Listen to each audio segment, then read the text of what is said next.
Hi, my name's Delaney, and today I am going to take you through how I pieced together the beginning portion of my project for Vision Tech and the steps that I took and my learning goals and how my thought process throughout this whole entire thing. So the name of my project is Forgotten Voices. Description of this project. Well, my plan was to make a documentary to bring to our contest in the spring, and this was a pretty big project, and I knew that I couldn't get it done in the amount of time that we were given for this project. So going into that, I knew this. But my idea for this project was to interview different people at Bethany Home, our local nursing home, and then compile these stories I have of these elderly people into a documentary and tell something special throughout this documentary. I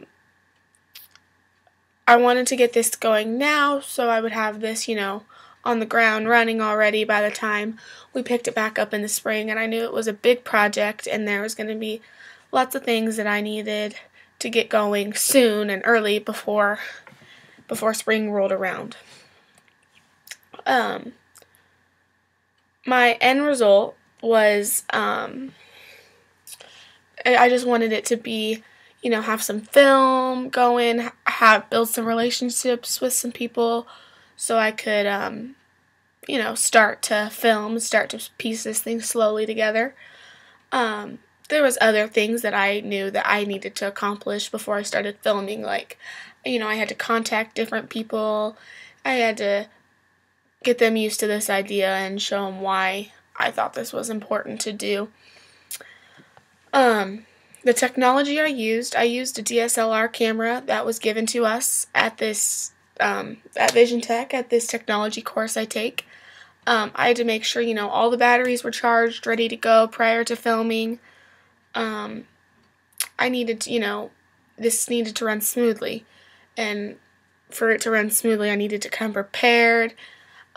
Bethany Home, this nursing home that I was filming at, it's pretty dark. It doesn't have a ton of light in it.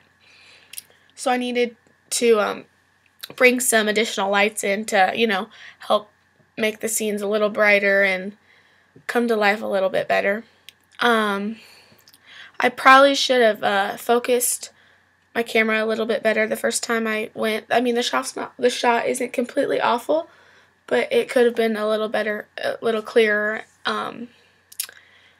and I needed to, come prepared, like I said, which was something that was important, and I needed to use the lights well, use my camera well, and that was pretty much the only technology I used for this project.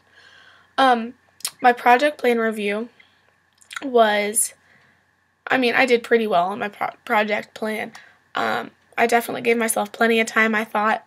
I was pretty lenient on this for my week goals and stuff. It wasn't too long or too hard to accomplish. I kept things pretty simple because I knew that there was going to be some other things I would have to do before I could just, dive into this hardcore filming.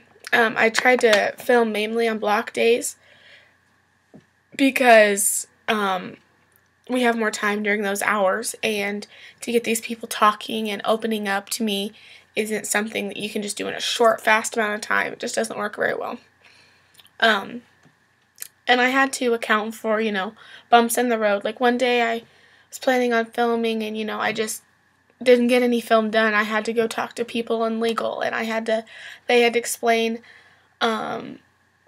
different rules to me. I had to sign a whole bunch of papers, and lots of stuff that I didn't see coming came, and I felt like I accounted for that pretty well before I was planning this project, which definitely made success more easy for me.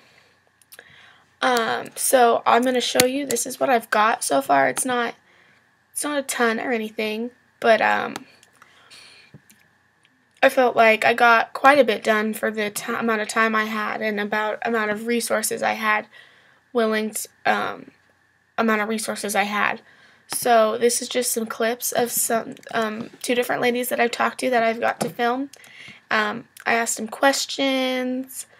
I tried to direct my questions towards the answers I wanted, which was something I definitely got better at.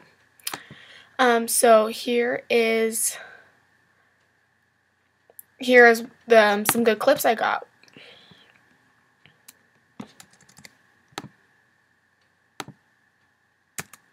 Yes, my favorite memory